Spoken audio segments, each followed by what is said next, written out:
우리는 11월 암송 구절을 통해서 믿음이라고 하는 것이 믿음의 주체가 우리가 아니라는 것을 나눴죠. 믿음이라고 하는 건 내가 주체가 돼서 내가 믿습니다가 아니라 내가 할 수 없으니까 하나님께 그 모든 것들을 맡기는 것을 성경 안에서 믿음이라고 말하고 있습니다. 만일 믿음의 주체가 우리가 되면 어떤 문제가 생기냐면 우리는 연약하거든요. 우리는 악하거든요. 우리는 먼 것을 바라보는 것이 아니라 우리의 눈앞에 있는 것으로 모든 것들을 결정하는 존재이기에 환경이 바뀌거나 시간이 흐르거나 여건이 바뀌면 믿습니다가 한순간에 안 믿습니다로 바뀌는 것이 우리이기 때문에 믿음의 주체가 우리가 되면 큰 문제가 생깁니다. 그러한 면에서 성경 안에서 믿음이라고 하는 건 우린 할 수 없습니다. 우린 믿을 수 있는 존재가 아닙니다. 하나님이 어떤 분이신 줄 알아. 그 하나님을 믿기에 하나님께서 말씀하신 그 말씀이 어떻게 해요? 믿어지는 거죠. 여러분, 그러한 믿음의 모습들이 여러분들의 삶 속에 나타나기를 소망합니다. 그러니까 그러한 면에서 오늘 우리가 함께 나눌 사람이 누구냐면 예레미야입니다. 우리가 오늘 성경 본문에 나오는 이 예레미야 모습을 인간적인 눈으로 쉽게 말하면 이성적인 눈으로 바라보면 말도 안 되는 얘기를 하고 있습니다. 그런데 믿음의 눈을 가지고 바라보면 이 모습 속에 너무나 큰 은혜가 있다라고 하는 걸 우리는 볼 수 있어야 되죠. 오늘 우리가 함께 본 이 예레미야서 32장의 내용은 이렇습니다. 처음에 1절부터 5절까지 내용이 좀 이제 어떤 내용이냐면 하나님의 말씀을 예레미야가 전합니다. 근데 그 결과 어떻게 되는 거예요? 예레미야가 감옥에 갇혀가게 되죠. 시위대 뜰 안에 잡혀서 들어가게 됩니다. 그런데 6절부터 어떤 내용이 나오냐면 그러는 가운데 자신의 친척에게 어려움이 있었나 봐요. 지금 상황이 좀 힘든 상황이다 보니까 힘들었죠. 그래서 이 땅을 잠깐만 기업 물을 자라고 해서 좀 사라고 이야기가 들어오게 되죠. 그걸 하나님께서 말씀하십니다. 너 조금 있으면 네 숙부의 아들이 와가지고 땅을 사라고 말할 거다. 그러면 이걸 기업 물을 자라고 해가지고 그것을 잠시 얼마의 돈을 주고 사라라고 말씀하십니다. 예레미야의 입장에서는 그 말씀에 순종하지만 이 의미가 무엇인지 알지 못하기에 하나님 앞에 그것이 무슨 의미입니까? 라고 여쭙고 그 엿줍는 것 속에 하나님께서 말씀하시는 장이 32장의 말씀입니다. 대충 이제 우리의 머릿속에 이러한 내용이구나 라는 걸 기억하면서 오늘 성경 말씀을 좀 보셔야 됩니다. 오늘 1절과 2절 이렇게 쓰여져 있습니다.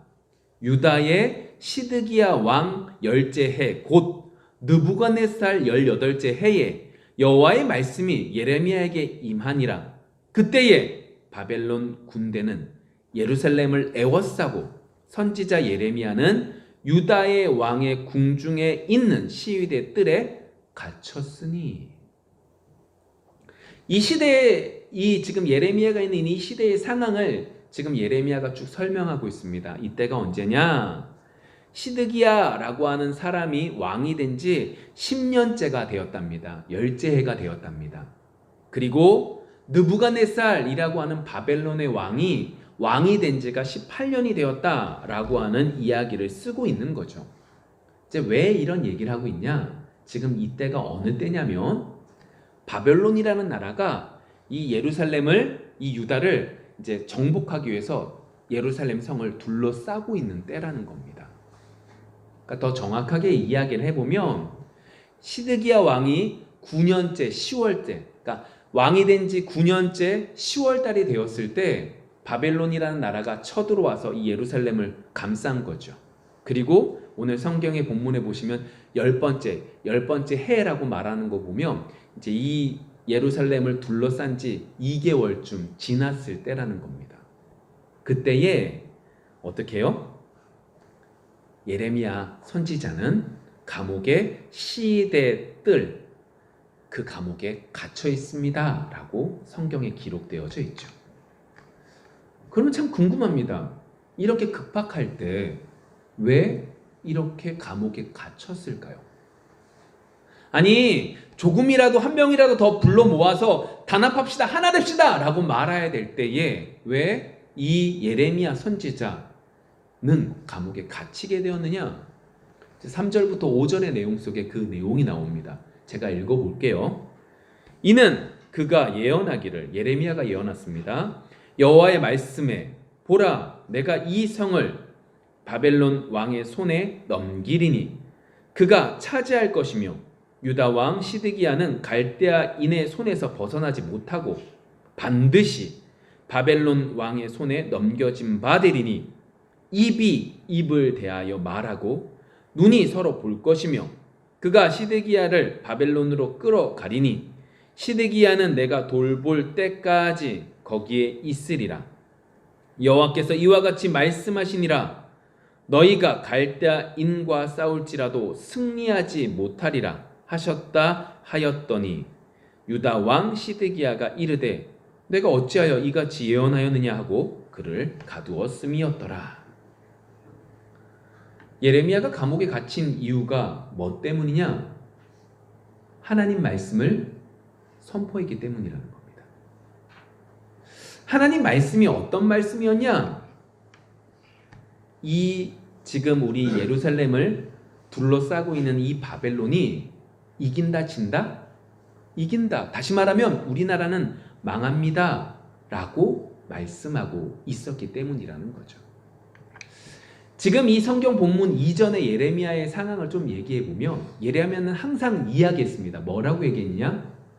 바벨론이라는 나라에 우리는 항복해야 됩니다.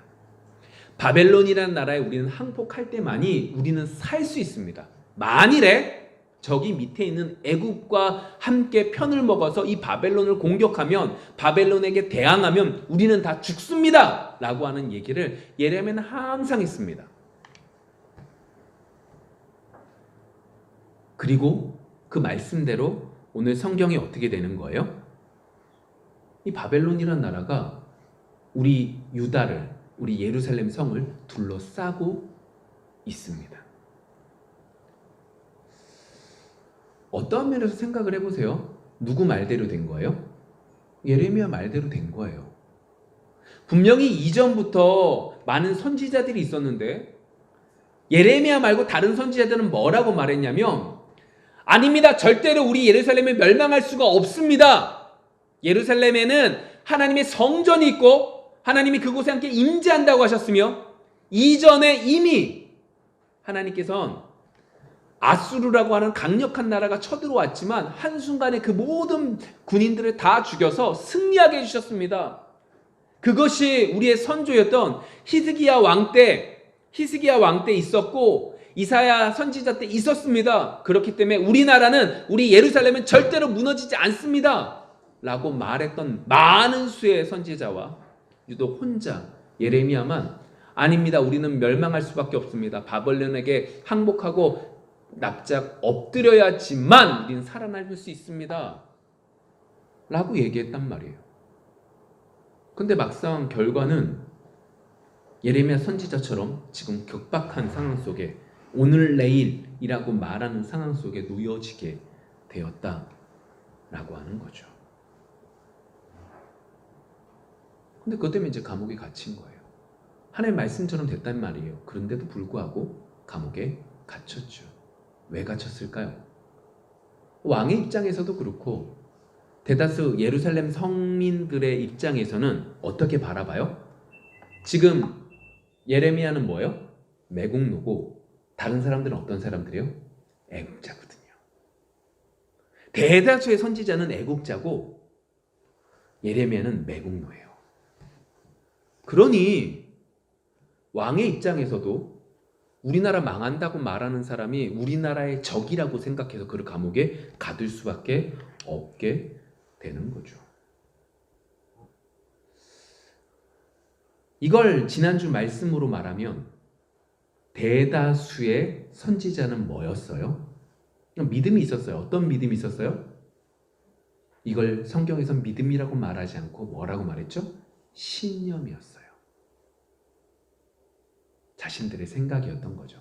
자신이 주체니까 내가 말씀을 뒤져보니까 이전에도 이겼던 적이 있었으니까 분명히 이기게 해주실 거야. 내가 이것을 믿습니다 라고 말하면서 그 믿음을 가지고 나아갔고 이것이 대다수의 사람들의 생각과 동일했기 때문에 그들은 애국자가 되었고 그들은 믿음 있는 사람이 되었고 예레미야는 그것과 정반대로 우리나라가 망한다고 하니 매국노가 되고 믿음 없는 자가 되는 거죠. 그 결과 감옥에 갇히게 된 겁니다. 여러분 예레미야 입장 한번 볼까요? 하나님 말씀 믿었습니다. 그래서 어떻게 해요? 우리가 요번 달 암송 구절처럼 보이는 것들의 실상에 보이지 않는 것들의 증거입니다. 그 말씀을 믿었습니다. 그래서 그 말씀을 어떻게 해요? 하나님 말씀대로 선포했습니다. 근데 자신은 뭐라고 이름을 불려요? 매국노요. 나라 팔아먹은 놈이라고요. 저놈은 찢겨 죽여야 된다는 그런 소리를 듣는 거예요. 아니, 지금 상황이 하나님이 나에게 주셨던 그 선포되어졌던 말씀과 같이 바벨론이 우리나라를 꽁꽁꽁꽁 싸매고 있어서 도저히 솟아날 구멍이 없는 이 상황 속에서도 많은 사람들은 자신을 매국노라고 하고 자신을 감옥에 가둬놨단 말이에요. 얼마나 마음이 괴롭겠습니까? 근데 우리가 여기서 중요한 한 가지를 알아야 될 것이 있습니다. 이게 정말로 중요한 건데 이러한 상황 속에 우리는 어떤 생각을 하냐면 이렇게 생각합니다. 저도 마찬가지고 우리 모두 다. 하나님 어떻게 나한테 이런 일을 주십니까? 너무나 괴롭습니다. 이건 안 되지 않습니까? 정말로 억울합니다. 내가 다른 것 때문도 아니고 하나님 말씀을 그대로 쫓아서 했는데 왜 이렇게 힘든 일만 주십니까? 속에서 우러가 우러나죠. 그런데 성경을 찾아보면 성경 속에서 우리가 중요하게 깨달아야 되는 것이 한 가지가 있는데 그것이 무엇이냐? 하나님의 뜻과 사람의 뜻은 완전히 다르구나. 이러한 모습을 보면서 왜 하나님 나에게 이런 일들을 주십니까? 이 마음이 왜 안 듭니까? 듭니다. 그러나 우리가 성경을 통해서 깨달아야 되는 것은 이만큼 하나님의 뜻과 우리의 뜻은 다르구나 라는 걸 알아야 된다는 거죠. 여러분 힘들고 어려울 때 불평나고 불만 납니다. 그러나 그 속에서 성경을 보십시오. 기도하십시오. 그러면 그 속에서 하나님은 하나님의 뜻과 우리의 뜻이 이렇게 다르구나 라는 걸 깨닫게 해주시는 거죠. 사람의 뜻은 뭐예요? 우리는 어떻게 했으면 좋겠어요? 우리가 지금 예루살렘 안에 있어요. 그러니까 어떻게 되냐면 앞으로 최소한 16개월 정도는 더 괴로움을 당할 거예요. 이 예루살렘 성 안에서. 그리고 횟수로는 3년, 달로 따지면 18개월 만에 이 예루살렘이 무너지거든요. 그러니까 앞으로 거의 16개월 동안 이곳 안에서 괴로움을 겪으면서 있어야 되는 거예요. 언제 끝날지 몰라요. 그게 정말로 괴롭잖아요. 이 괴로움 속에서 있어요. 근데 이 괴로움 속에서 우리가 정말로 알아야 되는 거, 우리가 원하는 건 뭐예요? 빨리 이 바벨론 사람들이 확 죽어버렸으면 좋겠어요. 다른 적군들이 그 바벨론 수도를 공격해서 이 사람들이 한순간에 사라졌으면 좋겠어요. 그게 하나님의 뜻 같은데 하나님의 뜻은 전혀 달랐어요. 하나님 이미 결정하셨어요. 어떻게요? 이 유다가 멸망하기를. 우리가 생각할 땐 멸망은 끝이거든요. 근데 하나님은요, 이 멸망을 시키신 이후에 이들이 포로로 잡혀가 그들 가운데 남은 자들을 만들어 다시금 신앙을 일으켜 세우기를 하나님은 원하셨고 그것을 계획하셨고 그것을 이루고 계셨던 거죠. 완전히 달랐어요. 하나님의 뜻과 우리의 뜻이 너무나 달랐던 거죠. 그러니 우리는 불평 나는 거예요. 이유를 모르니 불평이 나고 불만이 나는 거죠. 우리가 요즘에 새벽에 읽었었던 여호수아서의 말씀처럼 아이성에서 패배하고 그들의 이스라엘 백성들의 마음이 녹아서 하나님 앞에 원망하고 있었던 그 여호수아와 그 장로들의 모습 속에 이유를 모르니 불평하고 불만하고 있었던 그 모습과 동일하게 우리의 모습이라는 거예요. 하나님의 뜻과 우리의 뜻은 달라요. 너무 달라요. 그 뜻을 조금이나마 말씀을 통하여 기도를 통하여 깨달을 수 있는 알아갈 수 있는 신앙의 여정들이 여러분들의 여정들이 되어지기를 원합니다. 이것이 히브리서에서 말하고 있는 믿음인 거죠. 하나님을 믿음에 내가 이해되지 않지만 하나님을 믿음에 그의 약속을 믿는 거죠. 오늘 계속해서 이제 본문을 볼게요. 6절부터 15절의 내용이 이렇습니다. 이 감옥에 갇혀있단 말이에요. 억울해 죽겠어요. 화가 나요. 그런데 하나님이 뭐라고 말씀하세요? 어느 사람이 쫓아올 거야. 어느 사람이 찾아올 거야. 숙부의 아들이 올 거야. 이 사람이 와서 하나멜이라고 하는 사람이 와서 땅을 이야기할 거야. 베냐민 지역에 있는 아나돗의 밭을 사라고 말할 거야. 기업을 물을 권리가 너한테 있으니까 그 땅을 사라고 말할 거야. 그러면 그 땅 사.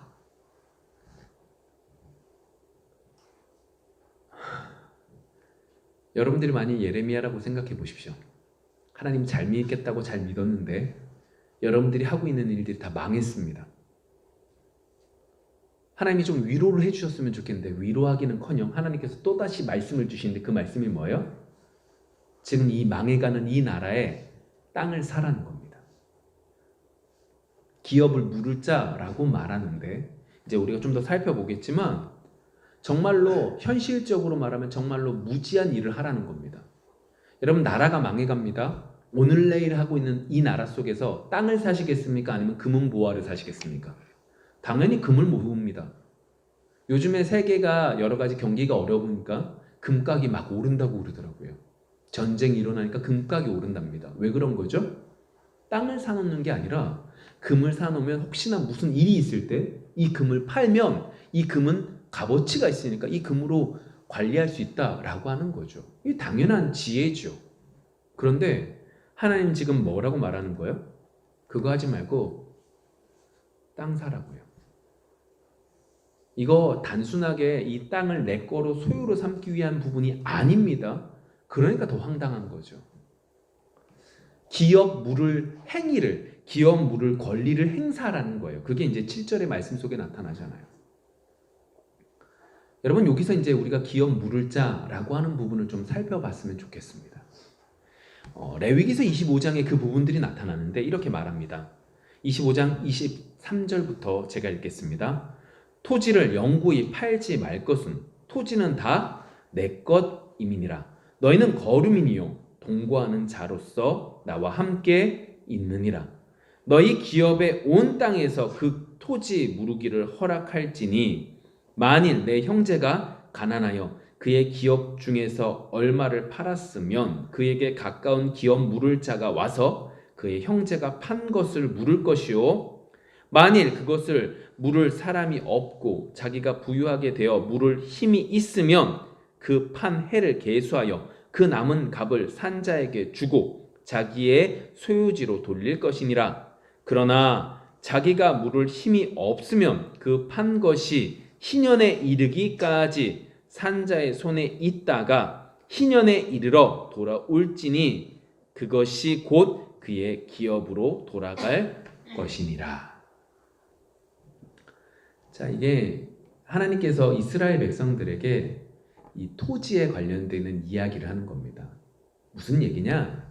하나님께서 출애굽하는 이스라엘 백성들에게 너 저기 하나님께서 말씀하신 그 가나안 땅에 들어가면 그 땅을 지파별로 그리고 여러 가지 사람들의 숫자들로 분배하고 그 땅을 다른 지파 사람들에게 팔지 말아라.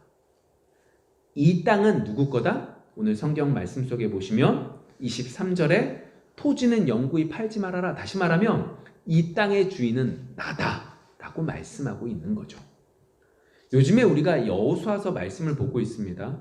여호수아서 말씀을 보면서 제가 했던 이야기 중에 한 가지가 이 전쟁은 정복 전쟁이 아니라는 거예요. 이 예루살렘 땅, 이 가나안 땅들을 다 차지하기 위한 전쟁 정복이 아니라 이것은 하나님의 백성으로서 거룩함의 문제였고 이 전투는 하나님께서 싸우시는 것이지 하나님께서 이 모든 것들을 하시는 것이지 다른 무엇인가가 더해질 수가 없다라고 말씀하십니다. 그래서 여리고에 있는 모든 것들을 모든 사람들을 전멸시키고 거기 있는 모든 것들을 하나님께 드려라 라고 말씀을 하시는 겁니다. 이 모든 것들의 전쟁에 이 모든 것들을 주관하는 분이 하나님이시고, 그리고 이 모든 것들을 이끄시는 분이 하나님이시기 때문에 너희들이 이 가나안 땅에 들어간다 할지라도 이 땅의 주인은 하나님이니까 너희들이 이 땅을 매매하지 마라고 말씀하셨던 거죠. 그걸 우리가 배워가고 있잖아요. 동일하게 그러한 것 속에서 23절에 이 땅은 영구히 팔지 말아라 라고 말씀하시는 겁니다. 그런데 24절에 또 뭐라고 이야기하냐면, 그렇게 말씀하시면서 팔지 말아라 라고 말씀하셨잖아요, 좀 전에 레위기서에서. 근데 레위기서 25장 24절에 뭐라고 하냐, 너희 기업의 온 땅에서 그 토지 무르기를 허락할지니. 아니, 팔지 말라고 말하면서 토지를 무르는 건 허락한대요. 이제 보세요. 제가 이스라엘 백성입니다. 가나안 땅의 어느 지역을 우리 선조 때부터 계속해서 얻어왔어요. 근데 제가 이 땅에서 살면서 열심히 농사를 지었는데 농사가 망했어요. 먹고 살 게 없는 거죠. 죽음 앞에 놓였어요. 그러면 어떻게 해야 되는 거예요? 나에게 있는 걸 갖다 팔아야죠. 그리고 그걸 가지고 연명해야죠. 웬만한 거 팔았어요. 이제 남아있는 건 땅밖에 없는 거죠. 그럼 이 땅을 어떻게 해야 되는 거예요? 팔 수밖에 없는 거예요. 하나님이 지금 분명히 23절에서는 팔지 말라고 말씀하셨는데 24절에서 땅을 무르는 것은 내가 허용한다 라고 말씀하신 이유는, 이스라엘 백성들이 그 땅에서 가난이라는 것 때문에 죽음 앞에 놓였을 때에 어떻게 하라는 거예요? 그걸 가지고 죽지 말고 이 땅을 잠시 다른 사람들에게 팔아서, 다시 말하면 그 땅의 권리를 하는 게 아니라 그 땅에서 그 농사를 짓는 그 권한을 팔아서 너희들 생명을 유지하라는 면에서 이것들을 허용해 주시는 거죠. 자, 그렇게 하는데 그것도 여러 가지 복잡합니다. 그런데 그렇게 땅을 다른 사람들에게 잠시 돈을 받고 그 경작권을 넘기는 것도 다른 지파에게 하지 말고 너희들 사람들 가운데 지파 사람들에게 하고, 그러한 것들 속에서 여러 가지들을 유지시켜라 라고 이야기하고 있는 것이 오늘 말씀 속에 기록되어져 있죠. 그러면서 뭐라 그래요? 돈이 생겨서 이 땅을 다시금 찾아올 수 있으면 찾아오고, 만일 그것도 안 되면 희년이 되면 그 땅이 원주인에게로 돌아오니까 다시금 가지고 와. 왜? 이 땅의 주인은 나니까 라고 하나님께서 레위기서 말씀을 통해서 말씀하고 계십니다. 그게 땅을 기업을 물을 자라고 하는 의미인 거죠. 여러분, 기업을 물을 자, 이 땅에 대한 이야기들이 성경에 종종 나옵니다. 열왕기상 21장에 보시면 아합왕의 얘기가 나오는데, 아합왕이 이렇게 딱 보니까 내 왕궁 옆에 나봇이라고 하는 사람의 포도원이 있는 거예요. 너무너무 좋은 거예요. 그래서 이 포도원을 밀어서 내가 뭘 만들어야지 라고 생각해서 그 포도원을 팔라고 합니다. 근데 나봇이 팔지 않아요. 이게 무슨 의미예요? 이 땅의 주인은 하나님이십니다 라는 걸 고백하는 거죠. 그것 때문에 아합도 어떻게 그걸 알고 있었기 때문에 그냥 돌아옵니다.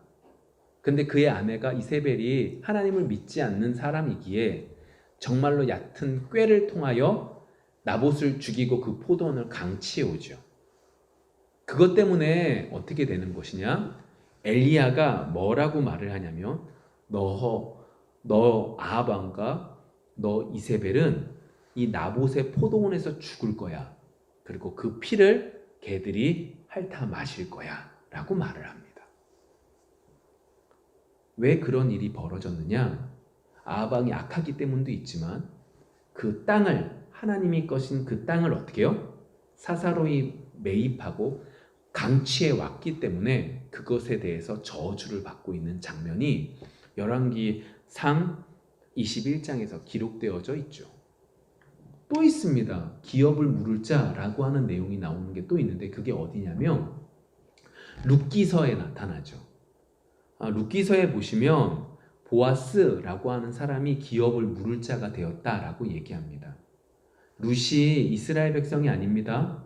이방 백성인데 그의 시어머니 나오미와 함께 베들레헴으로 돌아오고 그 속에서 겨우겨우 연명해 가는 것 가운데 보아스라고 하는 사람이 이 나오미의 가정에 기업 물을 자가 되었고, 그것이 자신이 먼저 앞서는 사람이 기업 물을 자의 첫 번째 우선순위가 아닌 것을 알아 먼저 우선순위 되는 사람에게 네가 이것을 물을 거냐 묻지 않을 거냐 라고 말을 하고 결국 자신이 그 모든 것들을 책임지고 기업 물을 자가 되었던 것을 우리는 성경을 통해서 보고 있죠. 자, 그러면 좀 정리를 한번 해볼까요? 오늘 예레미야는 어떤 상황이었어요? 하나님 말씀을 쫓았다가 감옥에 갇혔단 말이에요. 근데 그때 하나님께서 뭐라고 말하냐? 기업 물을 자가 되라고 말씀하세요. 아니, 좋은 얘기로 해주셨으면 위로라도 해주시면 좋겠는데 위로를 하지 않고 그러한 말씀을 하시는 거죠. 그럼 기업 물을 자가 뭐냐라고 살펴봤더니 이 땅의 주인은 하나님이시고 하나님이 주인이시기 때문에 그 땅을 차지하는 사람들이 기업 물을 자라는 것을 통하여 그 땅이 여전하게 그 지파에 소속되어지고 그것을 통하여 어떻게 해요? 하나님의 것인 것을 알려주기를 원했고, 그 기업 물을 자를 제대로 하는 사람들은 보아스처럼 축복을 받고 그 기업 물을 자를 함부로 강취한 사람들은 죽임을 당했다라고 하는 얘기를 하고 있는 거죠. 그러한 것 속에서 오늘 예레미야에게 그 일들을 시키고 있는 거예요. 무슨 의미가 있었던 걸까요? 왜 하나님께서는 예레미야에게 이 일을 시키는 거죠? 율법을 쫓아서 그 값 그대로 줘요.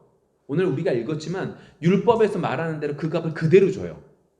여러분, 이 상태면 값 싸게 받아도 후려쳐도 괜찮은 거예요. 근데 그러지 않고 그대로 줘요. 그리고 이것을 증거로 삼고 내가 시위대 뜰 안에, 다시 말하면 감옥 안에 있는데 모든 사람들이 그것을 알게 사람들 앞에서 얘기하고 바룩을 통해서 증거를 삼아서 항아리에 집어넣었다라고 말을 하고 있죠. 왜 하나님께서는 이 일들을 이렇게 하라고 하셨을까요? 이유는 하나님께서, 여호와께서 너희들이 이렇게 범죄한 이 범죄로 인하여 이 땅을 빼앗기게 되지만 이 빼앗긴 땅들을 다시금 기업 물을 자가 누가 되신다? 하나님이 되시겠다라고 하는 의미가 있는 거죠. 예레미야는 이 뜻을 정확하게 알지 못했지만 하나님을 믿음에 그의 말씀을 그대로 순종하여 이것을 그대로 행했는데, 이 행함 속에 하나님은 어떻게 해요? 너희들이 범죄하여 이 땅에서 쫓겨나지만 이 땅을 다시금 물을 수 있는 그 권한을 내가 이 모든 것들을 감당해서 너희들을 다시금 데리고 오겠노라 라고 말씀하고 있는 거죠. 그것이 그 선포가 15절에 나타나는 거예요. 만군의 여호와 이스라엘 하나님께서 이와 같이 말씀하시니라. 사람이 이 땅에서 집과 밭과 포도원을 다시 사게 되리라 하셨다 하니라. 만군의 여호와 이스라엘의 하나님께서 내가 기업 물을 자가 되어 이 모든 것들을 뭐 하겠다? 다시금 회복시키시겠다 라고 말씀하고 있습니다. 여러분, 이것이 현실적으로 그나마 그림자처럼 보여진 게 있었어요. 그게 뭐예요? 70년 있다가 돌아와요. 이스라엘 백성들이 70년 동안 제대로 희년도 지키지 않고 안식년도 지키지 않았던 것에 대한 시간 70년을 그 바벨론에 있다가 다시금 돌아오죠. 이 돌아오는 모습을 통하여 하나님께서 기업 물을 자가 되어서, 여호와께서 기업 물을 자가 돼서 이 모든 것들을 회복시켜 주시는구나 라고 하는 그림자를 보게 해주신 거예요. 근데 한 가지 문제가 생겼어요. 그게 뭐냐? 이스라엘 전체의 모든 땅들을 차지하지는 못해요. 돌아오긴 했어요. 은혜를 누렸어요. 기업 물을 자가 하나님께서 되셔서 우리가 다시금 돌아올 수 있는 축복은 누렸어요. 그런데 전체는 다 얻지 못했죠. 언제 온전하게 기업을 물은 자가 등장하실까요? 예수님께서 오셔서 그 모든 것들을 감당하십니다. 예수님께서 이 땅에 오셔서 기업 물을 자가 되셔서 이 모든 것들을 담당하셔서 십자가에 못 박혀 돌아가심으로 하나님의 능력으로 다시금 살려주심을 통하여 승천하심으로 이스라엘 백성들뿐만 아니라 하나님이 선택한 우리들도 하나님의 자녀가 될 수 있는, 온전히 그것들에 대한 모든 값을 지불하시는 기업을 물을 자가 되심으로 예수님을 통하여 우리가 뭐하게 된 거죠? 구원받게 된 것이고 회복되게 된 거죠. 여러분, 구약에 출애굽했던 이스라엘 백성들이 왜 애굽에서 나올 수 있었어요? 마지막 10번째 재앙, 장자의 죽음 속에서 어린 양의 보혈 피를 바름에, 어린 양의 피를 문설주에 바름에 그것을 보고 죽음이 넘어갔기 때문에 살아서 나올 수 있었습니다. 그것과 동일하게 예수 그리스도의 보혈의 피로 우리도 하나님의 자녀가 될 수 있었던 축복이 주어진 거죠. 오늘 말씀을 통해서 어떤 것이 여러분들의 마음속에 새겨지십니까? 어떻게 예레미야 이럴 수 있었을까? 나라면 하나님 말씀 전하다가 감옥에 갇히면 나 더 이상 안 하겠습니다. 이건 너무한 거 아닙니까? 안 듣겠습니다. 라고 말할 텐데 어떻게 저렇게 할 수 있었을까? 이것도 너무나 큰 은혜죠. 근데 정말로 중요한 건 그가 어떻게 해요? 하나님을 믿음에, 그가 이해할 수 없지만 하나님을 믿음에, 이유를 모르지만 하나님을 믿음에 하나님의 말씀에 순종함으로 뭘 본 거예요? 더 크신 하나님의 축복을 볼 수 있었던 거죠. 왜요? 지금 나는 이 사람의 그 값을 지불하고 그 땅을 차지함으로 기업 물을 자, 조그만 땅을 기업 물을 자가 되었지만 하나님께서 우리의 죄를 담당하심으로 기업 물을 자가 되어서 우리를 구원해 주시겠다고 말씀하시는 거죠. 예레미야는 지금 알고 있거든요. 뭘 알아요? 우리나라가 망한다. 망하면 끝인데 괴로워요. 근데 그러한 괴로움을 갖고 있는 그 예레미야에게 하나님 말씀에 순종함에 그는 어떻게 된 거예요? 그 멸망 이후의 축복을 바라보게 된 거죠. 오늘 이번 한 주 여러분들 속에 그 은혜가 있기를 원합니다. 보이는 것을 믿고 원하는 것을 믿고 원하는 것을 이루기 위해서 믿습니다 하는 것이 아니라 하나님을 믿음에 하나님이 약속하신 것들이 믿어져 그 말에 순종하며 갈 수 있는 우리가 되어지기를 원합니다. 그 속에서 더 크신 하나님의 축복이 있기에 그 축복을 바라보며 나아갈 수 있는 우리 모두가 되어지기를 소망합니다. 기도하겠습니다.